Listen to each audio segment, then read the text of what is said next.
हे दुख भंजन मारुति नंदन, हे दुख भंजन मारुति नंदन, सुन लो मेरी पुकार, सुन लो मेरी पुकार, पवन सुत विनती बारंबार, पवन सुत विनती बारंबार, पवन सुत विनती बारंबार, पवन सुत विनती बारंबार, पवन सुत विनती बारंबार, पवन सुत विनती बारंबार। अष्टसिद्धि नवनिधि के दाता, अष्टसिद्धि नवनिधि के दाता, दुखियों के तुम भाग्य विधाता, दुखियों के तुम भाग्य विधाता, सिया राम के काज समारे, सिया राम के काज समारे, मेरा कर्म उतार, पवन सुत विनती बारंबार, पवन सुत विनती बारंबार, पवन सुत विनती बारंबार। परंपार है शक्ति तुम्हारी, शक्ति तुम्हारी, तुम परिजे अवध बिहारी, भक्ति भाव से जाऊं तोए, करऊं दुख से पार, पवन सुत विनती बारंबार, पवन सुत विनती बारंबार, पवन सुत विनती बारंबार। जापु निरंतर नाम, नाम तिहारा, जापु नाम निरंतर, हे जापु जापु निरंतर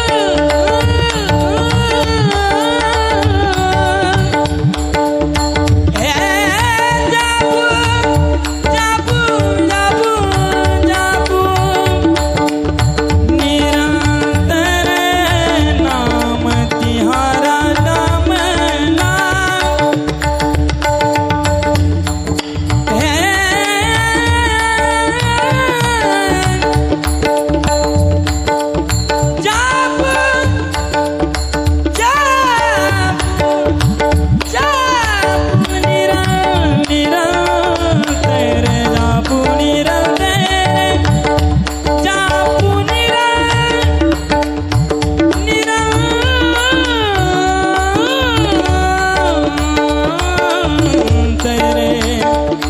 नाम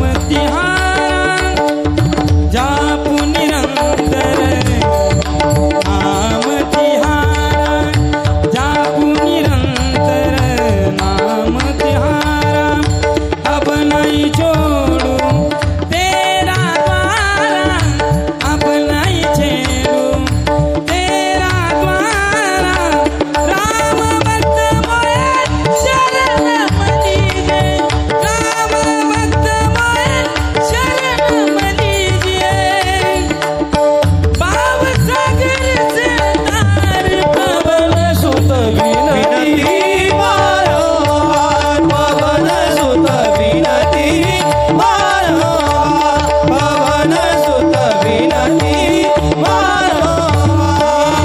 हे दुख भंजन, हे दुख भंजन मारुति नंदन, हे दुख भंजन मारुति नंदन, सुन लो, सुन लो, सुन लो मेरी विषय असा आहे की माझ्या दादांनो, आई आपल्या मुलासाठी लहान होते नक्कीच लहान होते. आई आपल्या मुलासाठी इतकी लहान होते की मला असं वाटते ती फक्त आईच होऊ शकते, बापसुद्धा नाही. लक्षात ठेवा, आई किती लहान होते आपल्या मुलासाठी.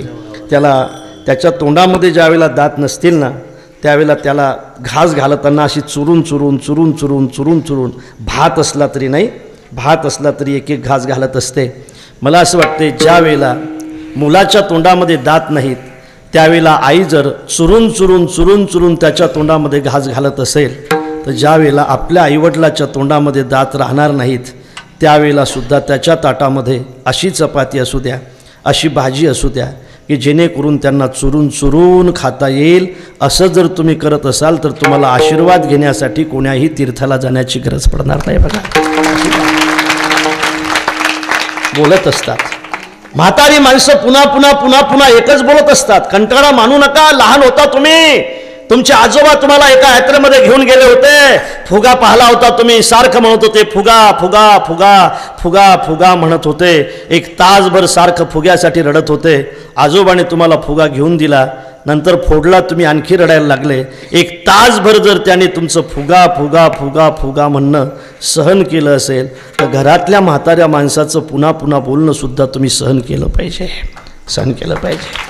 म्हातारपण वाईट असते गड्या, म्हातारपण वाईट असते. खरं म्हणजे या युगामध्ये माणसाने म्हातारं होऊच नाही. निर्बीजा पृथ्वी निरौषध रसा नीचा महत्वम गता भूपाला निज धर्म कर्म रहिता विप्रा कुमार्गे रता भार्या भृतु विरोधिनी पररता पुत्रा पितु दूषका हा कष्टम खलु वर्तते कलियुगो धन्या नराये मृता.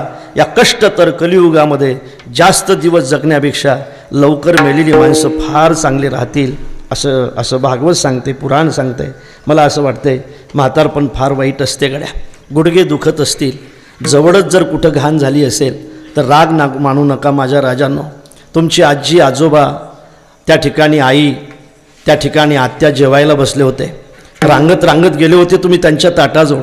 दिगांबर अवस्था होती तुमची आणि त्यांच्या ताटाच्या समोर तुम्ही घाण टाकली होती. अगोदर तुमची त्यांनी व्यवस्था केली, नंतर ते जेवायला बसले.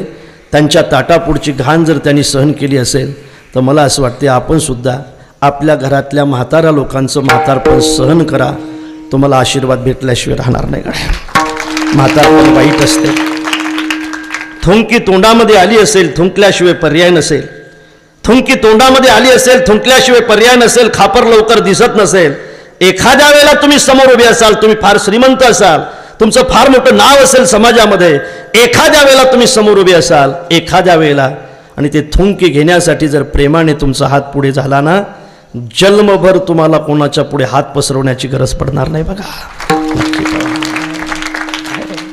हे झालं पाहिजे. आई आपल्या मुलासाठी अत्यंत लहान होते. बरोबर आहे, लहान होते. मला लहान सांगायचं आहे, मला साधूकडे यायचं आहे. आई लहान होते. आई लहान होते म्हणूनच ती महान आहे. लहान होते आई, खूप लहान. एक चुरून हात घालते. माझे महाराज सांगतायत की खरं म्हणजे बालकाची चाली माता जाणून पाऊल घाली. त्याच्या पायाने ते चालत असते.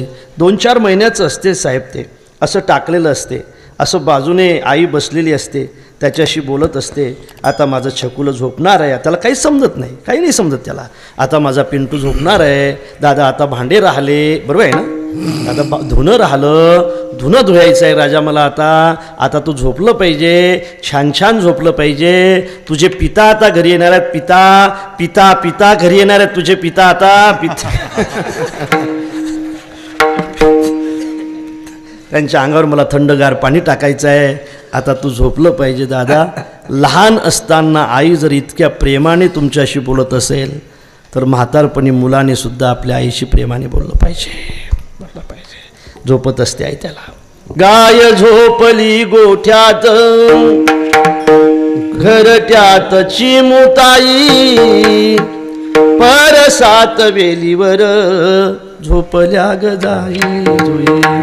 जगा वेगळी ही ममता, जगा वेगळी आज माझ्या पायासाला. म्हणा ना, झोप का.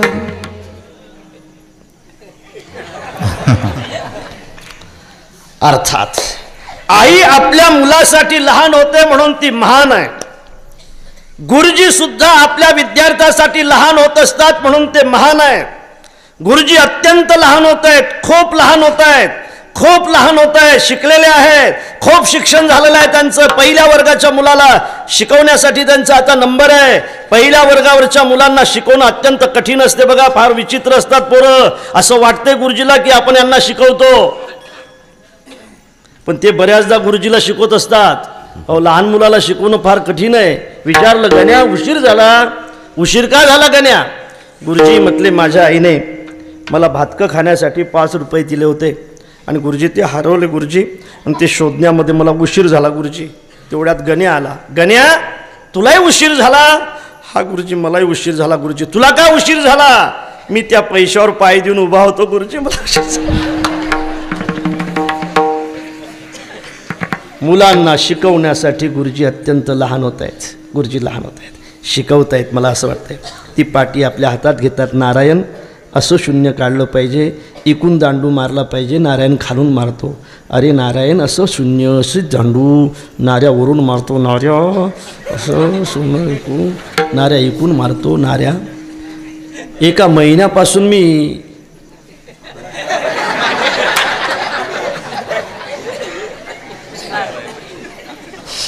सापडला, इथं जवळच आहे. एका महिन्यापासून मी तुला एकाचा शिकवतो, तुला येत नाही. म्हटलं येतो गुरुजी. मग मूर्खा तू काढत का नाहीस? नाऱ्या म्हटला, गुरुजी एकाचा काढल्यावर मग 2चा काढावं लागेल ना, आपल्याला हे करायचंच नाही. शिकवत आहेत, लहान होत आहेत, अत्यंत लहान होत आहेत. म्हणून गुरुजी फक्त गुरुजी राहत नाहीत, गुरुजी देव होतात. गुरुर ब्रह्मा गुरुर्विष्णू गुरुर्देव महेश्वरः गुरु साक्षात परब्रह्म तस्मै श्री गुरवे नमः. गुरुजी जसे विद्यार्थ्यासाठी लहान होत आहेत, आई जशी आपल्या मुलासाठी लहान होते, गुरुजी जसे आपल्या विद्यार्थ्यासाठी लहान होत आहेत ना, तसे संतसुद्धा समाजासाठी लहान होत आहेत आणि अवतारणे होत आहेत. येथे उपकारासाठी आले गरजा वैकुंठी विठाला विठाला.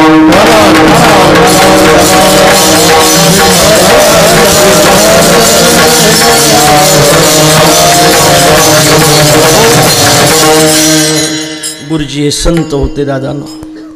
अनेक विद्यार्थी गुरुजींनी तयार केले. आमचे गुरुजीसुद्धा त्यांच्याकडेच तयार झालेत. खऱ्या अर्थाने गुरुजी माझे पंजोबा आहेत, पंजोबा आहेत. गुरुजीचे शिष्य हरिभक्तिपरायण वैकुंठवासी हरिभाऊ महाराज, त्यांचे शिष्य हरिभक्तिपरायण गुरुवर्य पुंडलिक महाराज शास्त्रीजी, आणि त्यांच्याकडे माझं शिक्षण झालं. त्याच्यामुळे गुरुजी माझे पंजोबा आहेत. आणि म्हणूनच मी तो श्लोक म्हटला आहे. खऱ्या अर्थाने गुरुजी हे अत्यंत सामान्यासाठी लहान झालेले गुरुजी आहेत. अत्यंत सोप्या भाषेमध्ये वेदांत ज्यांनी शिकवला त्यांचं नाव गुरुजी आहे. समाजासाठी अत्यंत लहान होत आहेत, लहान होत आहेत. म्हणूनच सज्जनानो, आज आपण त्यांना 50वा त्यांचा सुवर्ण महोत्सवी पुण्यतिथी महोत्सव साजरा करतो. ही श्रीमंती कशाची आहे? ही श्रीमंती पैशाची श्रीमंती नाही, ही परमार्थाची श्रीमंती आहे. माझं मत असं आहे, पैशाची श्रीमंती कुठंतरी थांबत असते. कुठंच नाही थांबली तरी मेल्यानंतर तरीसुद्धा त्याला मेल्यानंतर तरी थांबावंच लागतं. मेल्यानंतर जी थांबते ना, जी उपयोगात पडत नाही ना, त्याला पैशाची श्रीमंती म्हणतात. जे गेल्यानंतरही 50 वर्ष झाले तरीसुद्धा दिसते, त्याला परमार्थाची श्रीमंती म्हणतात. एक नक्कीच परमार्थाची श्रीमंती आहे आणि ही आमच्या गुरुजींची श्रीमंती आहे. 750 वर्षानंतरसुद्धा आपल्याला आता विश्वात्मके देवे म्हणावं लागते, परमार्थातली श्रीमंती आहे ना. 350 वर्ष झाल्यानंतरसुद्धा आपल्याला अनोरणीया थोकडा म्हणावं लागते, परमार्थातली श्रीमंती आहे ना. 350 वर्षानंतरसुद्धा छत्रपती शिवाजी महाराज की बतल्यानंतर आपल्याला जय जयकार करावा लागतो. ही ही ही खऱ्या अर्थाने परमार्थातली श्रीमंती आहे ना. मला असं वाटते श्रीरंगनाथम गुरुराजवर्यम हे 50 वर्षानंतरसुद्धा आपल्याला पाठाच्या अगोदर म्हणावं लागतं आहे. हे सुद्धा परमार्थातली श्रीमंती आहे. म्हणून माझी विनंती आहे, कोण्याही प्रापंचिक श्रीमंताने पारमार्थिक श्रीमंतीची बरोबरी करायची नाही करायची. प्रपंचातली श्रीमंती ही तात्पुरती मर्यादित असते आणि परमार्थातली श्रीमंती चंद्र सूर्य आहेत तोपर्यंत तेवत असते. असे माझे गुरुजी हे पारमार्थिक फार मोठे श्रीमंत होते आणि ती श्रीमंती आजही आपण पाहतो. अनेक शिष्य त्यांचे महाराष्ट्र आणि महाराष्ट्राच्या बाहेर आपण पाहतो. मला असं वाटते त्यांचा हा पुण्यस्मरण सोहळा आहे. यावर्षीचं हे 50वं वर्ष आहे. 25 वर्ष पूर्ण झाले त्यावेळेला रौप्य महोत्सवी वर्ष त्यांचं साजरं झालं. त्यावेळेला मी सुद्धा एका ठिकाणी सप्ताहाला होतो. मी टाळकरी म्हणून होतो. 25 वर्ष ज्यावेळेला झाले त्यावेळेला नगरला गुरुजींचा सप्ताह होता, फार मोठा भाऊने ठेवला होता. त्याच्या 7 दिवस टाळकरी म्हणून मी होतो. काकड्याची सेवा माझ्याकडे होती. त्या सेवेला खरं म्हणजे त्या पुण्यतिथीला यावर्षी 50 वर्ष पूर्ण होत आहेत. त्यावेळेलासुद्धा मी आहे. ज्यावेळेला 75 वर्ष पूर्ण होतील ना त्यावेळेलासुद्धा माझंच कीर्तन असेल बघा. मी कीर्तन करायला तयार आहे, पण तुम्हीसुद्धा सगळेजण असले पाहिजे तिथे.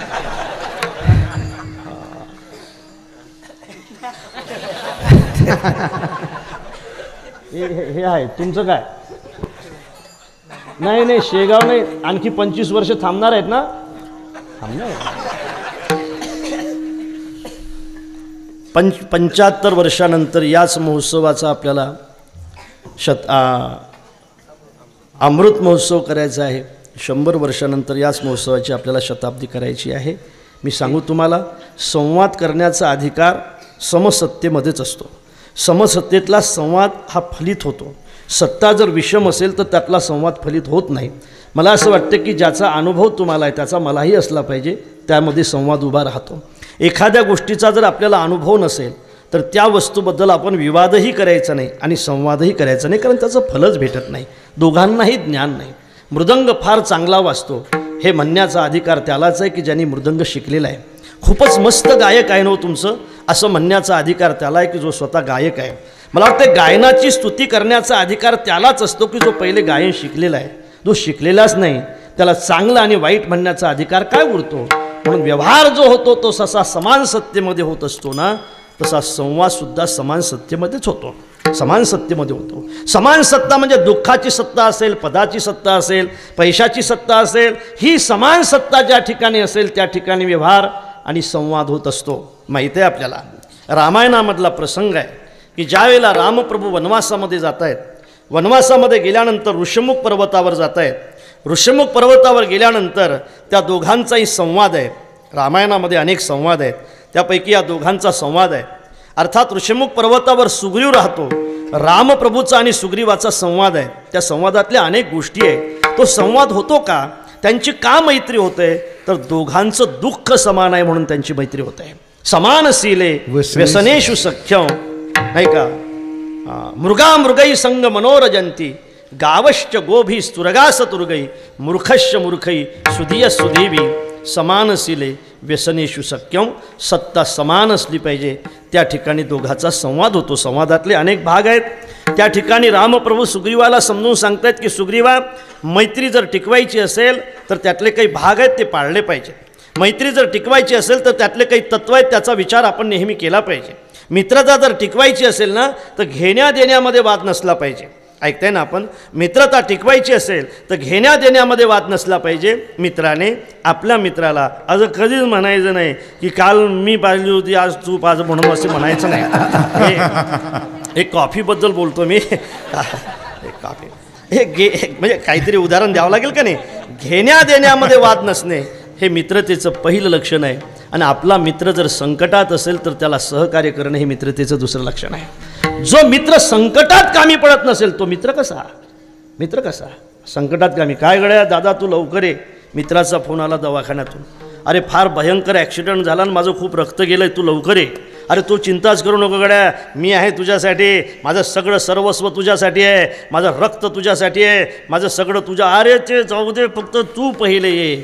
त्यावेळेला मित्राने सांगितलं गड्या आलो असतो पण पाऊस चालू आहे आणि माझ्याजवळ छत्री नाही म्हणून मी येऊ शकत नाही. याला मित्र म्हणणार तुम्ही? मित्र म्हणणार. मित्र तो असतो की जो संकटात काम करत असतो त्याला मित्र म्हणतायत. मला सगळे प्रसंग सांगायला वेळ नाही. खरं म्हणजे 12 जुलै 1660 आषाढ शुद्ध पौर्णिमा होती. गुरुवारचा दिवस होता. महाराजांना पन्हाळगड सोडून विशाळगडावर जाणं ही गोष्ट अत्यंत महत्त्वाची होती. बाजीप्रभूवर सगळी जबाबदारी महाराजांनी दिली होती. बाजीप्रभूने 600 मावळे काढले होते. सिद्धी जोहर याचा 42,000 सैन्याचा वेळा पडला होता. 600 मावळ्यांनी आता रात्री 10 वाजता दरवाजा उघडला. 2 पालख्या होत्या. एका पालखीमध्ये महाराज आणि एक पालखी रिकामी पाठीमागे चालत होती. दरवाजा 10 वाजता उघडला. वेळा जवळजवळ येत होता.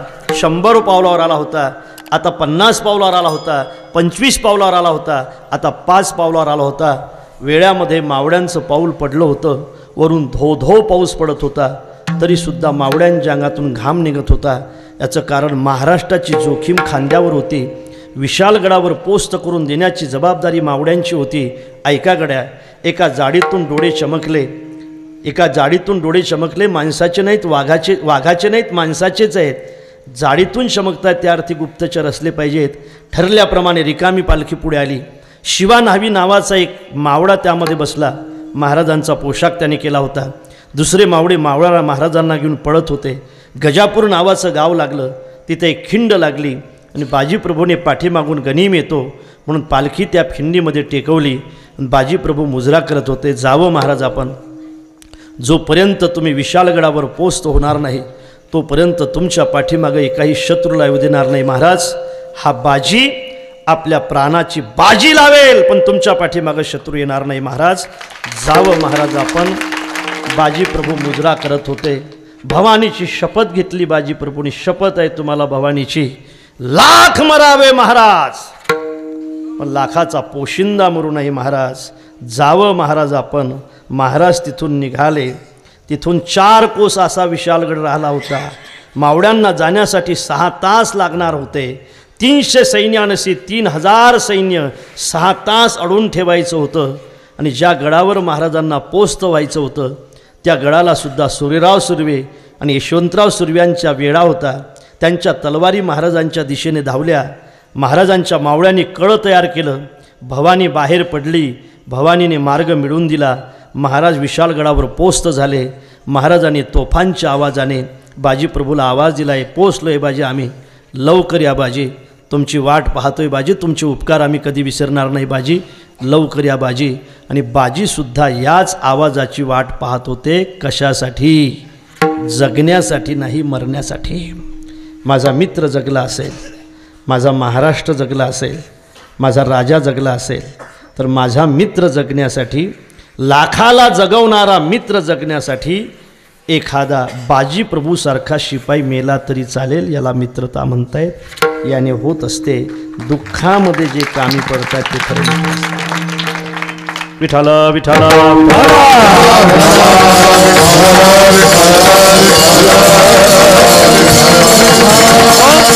समान सत्तेमध्ये संवाद होत असतो. संवादामध्ये अनेक गोष्टी आहेत, मला सांगायचं नाही. अनेक संवाद मला आपल्या पुढे मांडता येतील. संवाद होतो तो समान सत्तेमध्ये होत असतो. त्यावेळेला रामप्रभू सुग्रीवाला असं म्हणतात की सुग्रीवाले का राजा कंजूस नसला पाहिजे, राजा कंजूस नसला पाहिजे, राजा कंजूस नसला पाहिजे, स्त्री उलटी नसली पाहिजे आणि मित्र कपटी नसले पाहिजे. हे नेहमी सुळासारखे असतात, सुळासारखे असतात. हे नसलं पाहिजे. हो, मित्र कपटी नसला पाहिजे, स्त्री उलटी नसली पाहिजे. मला भेटला एका वर्षाने, का रे खूपच नाराज दिसतो गड्या. त्याने म्हटलं काय करावं गड्या, हुंडा खूप भेटला पण फार डोकेदुखी भेटली म्हणे. हो, उलटी नसली पाहिजे यासाठी सांगतो. उलटी कशाला म्हणताय ते लक्षात आलं पाहिजे तुमच्या. फार डोकेदुखी भेटली म्हणे. डोकेदुखी म्हणजे नेमकं काय रे? काय म्हणे, हिवाळ्याचे दिवस असले पण आपण जर चहा करून मागितला की ती सरबत करते म्हणे, आणि सरबत करून मागितलं की ती चहा करते म्हणे. मी त्याला सल्ला दिली, तुम्हाला पाहिजे असेल तर तुम्ही घेऊ शकता. त्याला मी म्हटलं सरबत मागितलं की काय करते म्हणे, चहा. चहा मागितलं की काय करते म्हणे, सरबत. मग असं कर ना, रडतो कशाला का बोंग्या. ज्या वेळेला तुला सरबत लागेल त्यावेळेला चहा म्हणायचं. तुम्ही सांगत जाता हे तर सांगा. ज्या वेळेला सरबत लागेल त्यावेळेला चहा मागायचा, आणि चहा लागत असेल त्यावेळेला तुमचं असंच आहे वाटते. प्रयोग सक्सेस झाला गड्या, प्रयोग सक्सेस झाला. आणि त्या ठिकाणी एका महिन्याने त्याच्या वडिलाचं श्राद्ध आलं. तो म्हटला बघ उद्या माझ्या वडिलाचं श्राद्ध आहे. म्हटले मग आपल्या गावामध्ये सप्ताह चालू आहे. म्हटले मग मला असं वाटते त्यातले 50 वारकरी आपण श्राद्धासाठी जेवायला सांगितले पाहिजे. ती म्हणे 50 नाही 100 सांगायचे. उलटी होती ना, 100 सांगू म्हणे. बाबा 100 वारकरी जेवायला सांगितले. त्यांनी सांगितलं मला असं वाटते तू त्यांना चांगलं पिठलं भाकर करशील. पिठलं भाकर करशील म्हटलं, अशी 20 कडाळली पिठलं भाकर असते का म्हणे. श्राद्धाला कढी असते, वडे असतात, भजे असतात. प्रयोग सक्सेस झाला. भजे असतात, कुरड्या असतात, सांडोया असतात आणि म्हणे पिठलं भाकर. तुम्हाला तर काही अरे सांगायचं ना तुम्ही कळतच नाही. काय कळतच नाही. तुम्हाला तर काही कळतच नाही. कळत. आणखी काय डोकं नाही. डोकं नाही, आणखी अक्कल नाही आहे ना. बरोबर आहे ना हे बरोबर आहे ना सगळं. अरे अक्कल नाही. नेहमी सांगतो, तुमच्या माहितीसाठी सांगतो, तुम्ही महिलांना ऐकू नका. हा तुम्ही ऐकायचं नाही. तुमच्या माहितीसाठी सांगतो, तुम्हाला जर कोणी म्हटलं ना तुम्हाला अक्कल नाही तर तुम्ही लगेच उत्तर द्यायचं म्हणा खरंच नाही म्हणा. तू म्हणते ते बरोबर आहे म्हणा, खरंच अक्कल नाही म्हणा. मला जर अक्कल असती ना तर तुझ्यासारखी झांबलट माझ्या पत्रात पडलीच नसती. तुम्ही ऐकलं नाही ना. श्राद्ध आलं, 100 वारकरी जेवायला आले. वारकरी टचून जेवत असतात.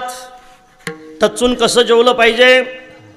दुसऱ्याच्या घरची पंगत असली, सकाळी उपाशी राहिलं पाहिजे, नाश्ता न करता आलं पाहिजे. आणि टचून कसं जेवलं पाहिजे. इथं बोट लावलं पाहिजे, हे बघा, आणि इथं लावलं पाहिजे. गुलाबजाम जर असतील तर इथं पहिले दाबून पाहायचं, नंतर इथं चालतात. ही जागा जोपर्यंत इतकी टणक होणार नाही तोपर्यंत जेवायचं. वारकरी टचून जेवले, वारकरी निघून गेले. पावसाळ्याचे दिवस होते, पात्र श्राद्धाचे होते. तो म्हटला हे बघ नदीला पूर आलेला आहे. म्हटले मग मला असं वाटते हे पात्र नदीतच टाकले पाहिजेत. म्हटले मग मला असं वाटते मी घेऊन जातो हे पात्र. ते म्हणे तुम्ही नाही, मी जाणार. उलटी होती ना. जा बाबा, पण गुडघ्या इतक्याच पाण्यात जाजो. ते म्हणे गुडघ्या इतक्या नाही, गळ्या इतक्या पाण्यात गेली. गळ्या इतक्या पाण्यात गेल्यावर पाहता काय लेका गेली ना वाहून गेली. रामभाऊ गेला. नदी अशी खाली वाहत होती. नदी अशी खालीच वाहते ना नदी, अशी खालीच वाहते, अशी खाली वाहत होती. रामभाऊ वर उलटा पाहत होता. नदी खाली वाहत होती, रामभाऊ वर उलटा पाहत होता. 2-4 माणसं भेटले. काय पाहतो रे रामभाऊ. वाहून गेली म्हणे राजा. याच नदीत. म्हटले हा याच नदीत. रामभाऊ वाहून गेली म्हणतो, याच नदीत वाहून गेली म्हणतो. गेली असेल तर ते खाली गेली असेल ना नदीला, का इकडे वाहते ना. तू उलटा कसं काय पाहतो रे. रामभाऊ म्हटला ती खाली जाऊ शकत नाही, ती उलटी होते.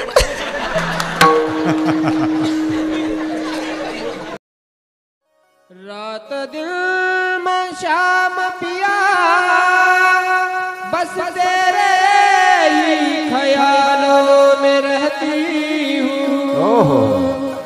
सारी दुनिया में शाम शाम कहती हूँ. मैं तो दीवानी बनी जय हो. शाम पिया की बनी रे. मैं तो दीवानी बनी श्याम पिया की बनी रे. मैं तो दीवानी बनी पिया की बनी रे. मैं तो दीवानी बनी. श्याम पिया की बनी रे. मैं तो दीवानी बनी. हे दीवानी बनी रे. मैं तो दीवानी बनी. दीवानी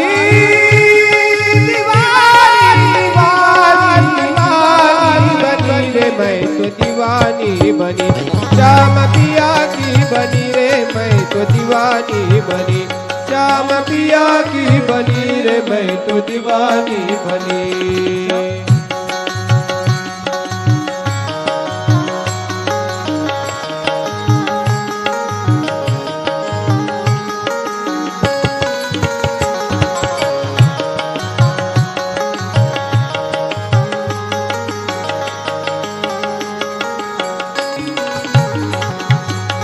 हाथों में पैजन पाँवों में कंगन.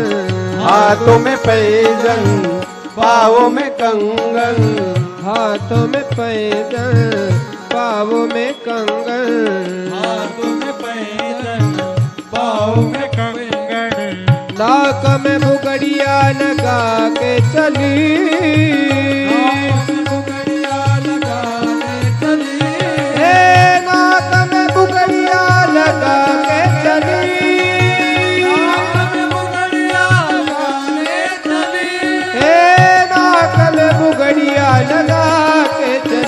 मैं तो दीवानी बनी। श्याम पिया की बनी रे मैं तो दीवानी बनी। श्याम पिया की बनी रे मैं तो दीवानी बनी। श्याम पिया की बनी रे मैं तो दीवानी बनी। श्याम पिया की बनी रे मैं तो दीवानी बनी।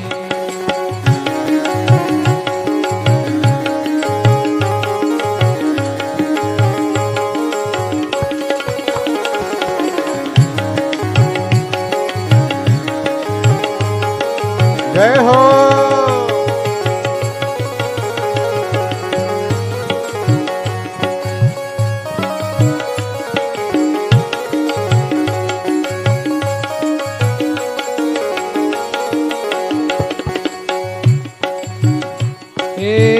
आँखों में लाली होठों पे काजल। आँखों में लाली होठों पे काजल। आँखों में लाली होठों पे काजल। आँखों में लाली होठों पे काजल।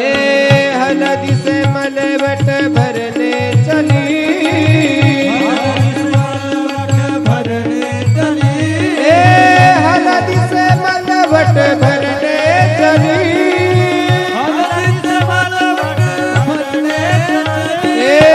हलदी से मलवट भरने चली रे मैं तो दीवानी बनी। श्याम पिया की बनी रे मैं तो दीवानी बनी। श्याम पिया की बनी रे मैं तो दीवानी बनी। श्याम पिया की बनी रे मैं तो दीवानी बनी।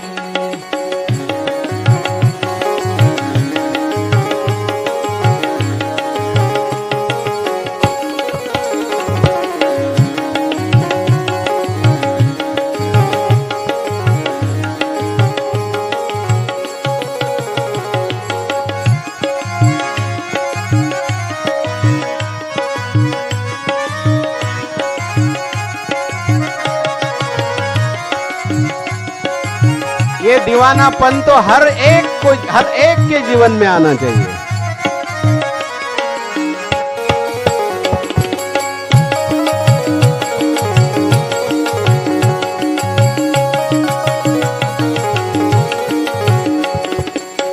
कैसे आऊं तेरी गोकुल नगरी। कैसे आऊं तेरी गोकुल नगरी। कैसे आऊं तेरी गोकुल नगरी। कैसे आऊं तेरी गोकुल नगरी। कैसे आऊं तेरी गोकुल नगरी। कैसे आऊं तेरी गोकुल नगरी। मैं तो दीवानी बनी। श्याम पिया की बनी रे मैं तो दीवानी बनी। श्याम पिया की बनी रे मैं तो दीवानी बनी। श्याम पिया की बनी रे मैं तो दीवानी बनी। श्याम पिया की बनी रे मैं